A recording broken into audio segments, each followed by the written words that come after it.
Well, hello guys, welcome back. I know I made that video saying I don't know how I feel about God spousing, even though I will defend God spousing probably till my dying day, even though that's the damn stupidest word I've ever heard. Um, but I really want to thank the gods there was no internet in the time I started into witchcraft, and I was of a decent age before you ask. It wasn't one of those weird tween or teen things. And I started working with the Greek gods. And Bastet was my matroness. And when you are partying with Bastet, you party with Bastet. And remember, I was raised Catholic, so this was all conflict, and a fertility party hard goddess is going to sometimes have trouble understanding conflict because, you know, she would have these beautiful barges of people. Some people claim it was all women, some people say it was men and women, going down the Nile drunker than foof, ready to party. So I perhaps did not have the deportment of a gentle lady when I was dealing with the Greek gods. So, of course, there was no internet back then. And there were no books about this sort of thing back then. All I knew is that Bastet was the fun goddess, and if the fun goddess said it was okay, go ahead, go off and do it. I think I heard Hermes back there, yeah! And the problem was, you know, I had the conflict of my Catholic upbringing, of nothing before marriage, and party goddess. Yeah! And so I got to the point where I convinced myself I made all this shit up. I had to have, because oh, these gods don't exist. If they do exist, they don't party with humans. And if they would party with humans, wouldn't people be writing about it? Wouldn't this be a known thing that people hang out and party with these gods and goddesses? Nobody was writing that stuff. People would make vague, and I mean vague references. Like, I have a book on Strega that, it's on frickin' Strega, and there's only one tiny vague line in there that you could interpret many ways about the horn god. And it's like, it's so vague, it's like, yeah, I'm gonna get away with this because I'm not saying anything. It's really that vague. And at the time, you didn't have the internet, so that was a blessing and a curse because you were going through all this stuff and you were like, what's going on? And so I told myself all that stuff didn't happen, and I went on with my life, and the decades passed, and then the Greek gods came back into my life, and my first thought was, oh shit. Because I had convinced myself that either the Greek gods didn't exist, or if they did exist, what I was doing was sinful and wrong and never happened with any Greek gods. Shut up! And I'm getting laughter from the peanut gallery. And I was like, this is really, really bad. I'm ashamed of my past actions. I am ashamed of what I have done. I have been a blight on witchcraft. And Bastet, of course, is like, but you were having fun. You're supposed to have fun. I'm the goddess of fun. And I'm like, yeah, I'm helping.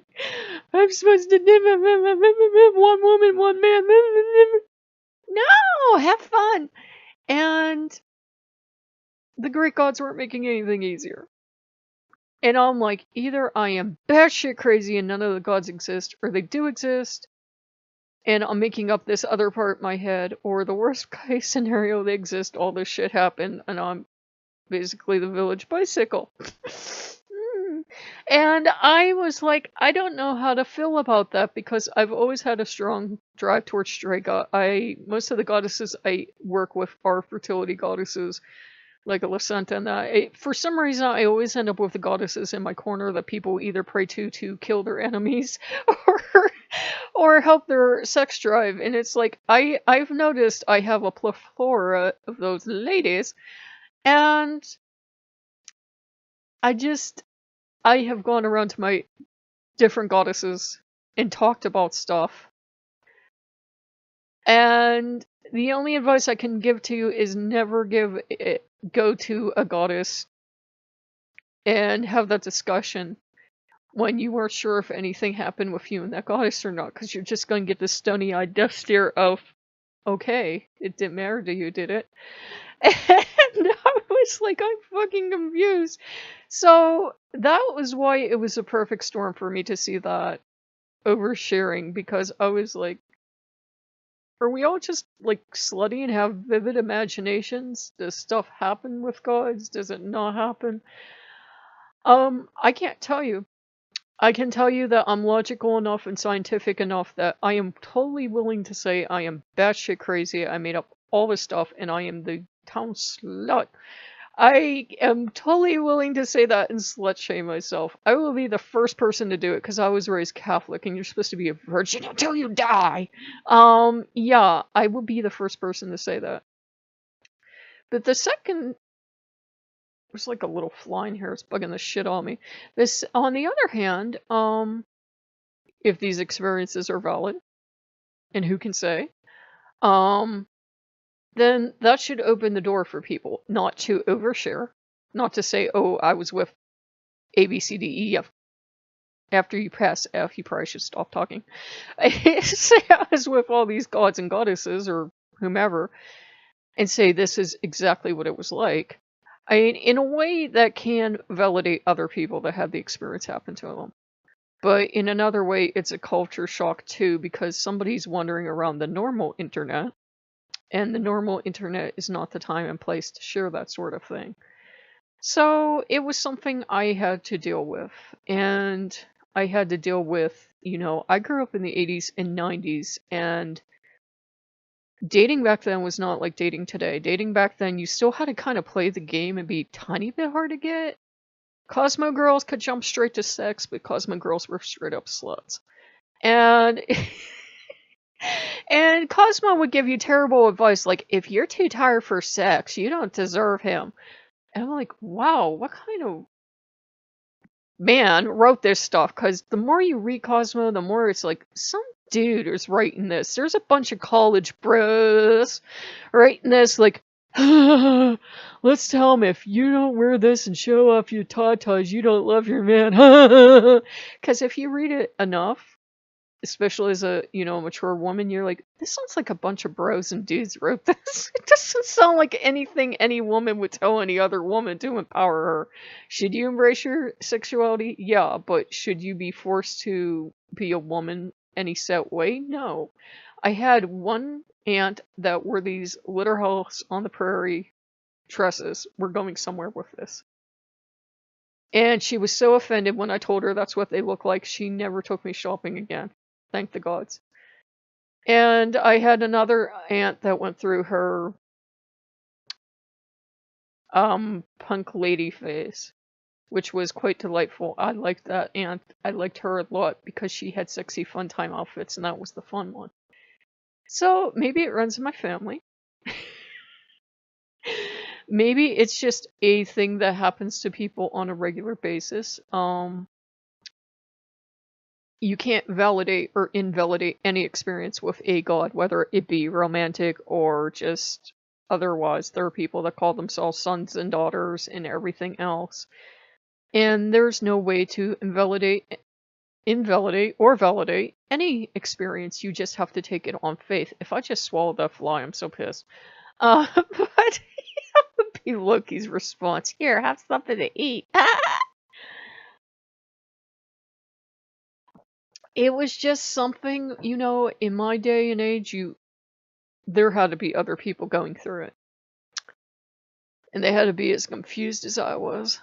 And they had to feel, especially if they grew up Christian or something, they had to wonder if they were just making up fantasies or they were slutty or they were something else. And it was like, you know, as soon as you share it, you know you're going to get slut shamed. You know it's coming. But it's like at the same time, I think it helps if you would have a place to talk about where you knew you wouldn't be judged, and that's not in the public. Like if there is a private club that you have to get into. I have never appreciated, I never will, when people just come up and share the intimate details of their life. It doesn't have to do with a deity. It just, please don't. I don't need to, cannot unsee.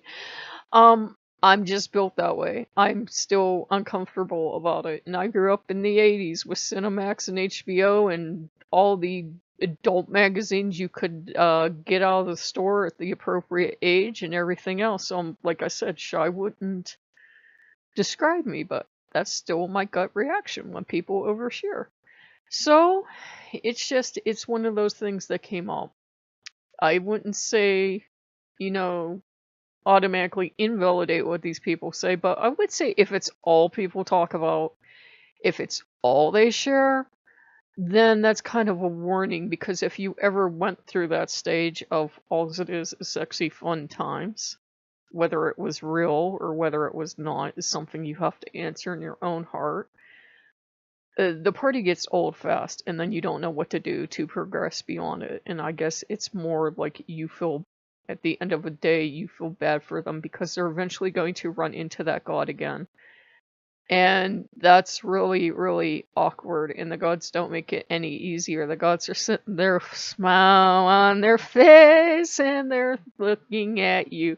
And you're like, did it happen? And they're really pissed because I'm not acknowledging it. Did it not happen? And they're just smelling because they think I have a dirty mind?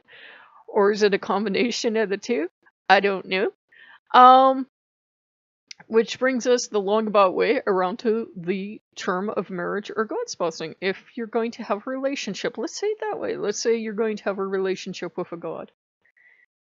You have to take it on faith. You have to take it on faith that certain stuff happens.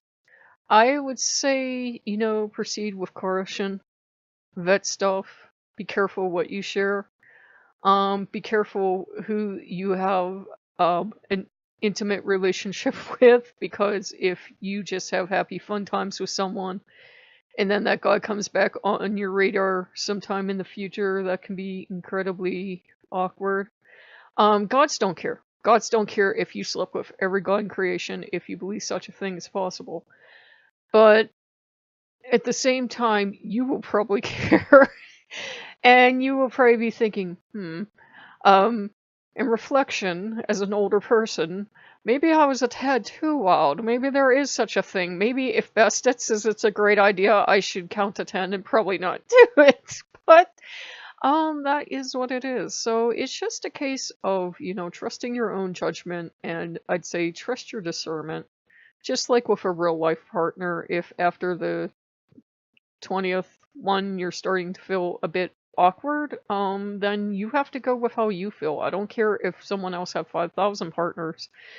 If 20 felt wrong with you, that's just how you're built. You have to go by your own judgments. Gods don't care. Most people don't care. Most people, from what I understand, that date today, there's not even the first date. It's just shacking up together and doing what they do. And to me, that would be totally awkward, because we at least had pretense in my day. We at least had pretense that you wanted to date. So that's really awkward to me. But, it was just one of those things I had to work through, and I have never found the answers, and I think I'm afraid to. And I'm like, I don't know if it's easier to think of yourself as a slut with a vivid imagination, or a slut that actually had these things happen, or whatever else. And I'm getting someone offended back there at the word, but I'm like, hey, I am the first one who will whip that out, because Besta eventually, very affectionately calls me Sheena, Queen of the Sluts, because she and I love to watch Golden Girls together. And she's like, yeah, you're Queen of the Slut people, and that's okay. Because that's how her people are. And I work with a lot of gods that their priestesses are the same way. So maybe there's just a contingent of floozies in paganism, and they make everyone else uncomfortable. Contingent of floozies. I can be head floozy. Doesn't that make you uncomfortable? But it was something I wanted to talk about, because we very rarely talk about, adult subjects, because one, you don't want a bunch of horny 10-year-olds watching your channel hoping to find out something about the facts of life when they don't know anything. And two, YouTube is a mixed bag, and it's not like I can just target a open pagan audience. You get anyone on your channel, so you try to practice discernment. You usually fail, but you try. So it's one of those things. It's a question I shall have to think of. Um, and of course that it was what I was looking up God's blessing stuff because I was like, well, the problem is for some people it happens this way, for other people it happens that way, for other people it happens that way, and I'm talking about the mature part of the relationship, and it's like for the people that it happens this way to, it's not valid if it happens another way, and I'm like, screw it, I'm gonna declare celibacy.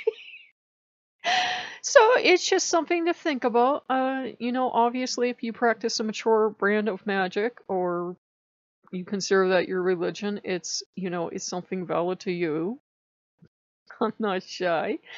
And it's something to think of because you can offer whatever you want as acts. People today aren't very shy, especially go to Tumblr. They will be very descriptive and you will see things that will make you barf on your keyboard first thing in the morning. But oh my god, now I even laugh like Loki.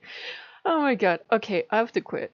But I just kind of wanted to talk about that because I knew that was the main part of the problem of me being ashamed of past actions, whether they were actual relationships or I need to go to therapy with Dr. Ruth.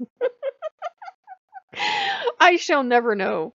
I think I do know, but I don't want to know. So, Okay, I will see you guys later. Bye-bye.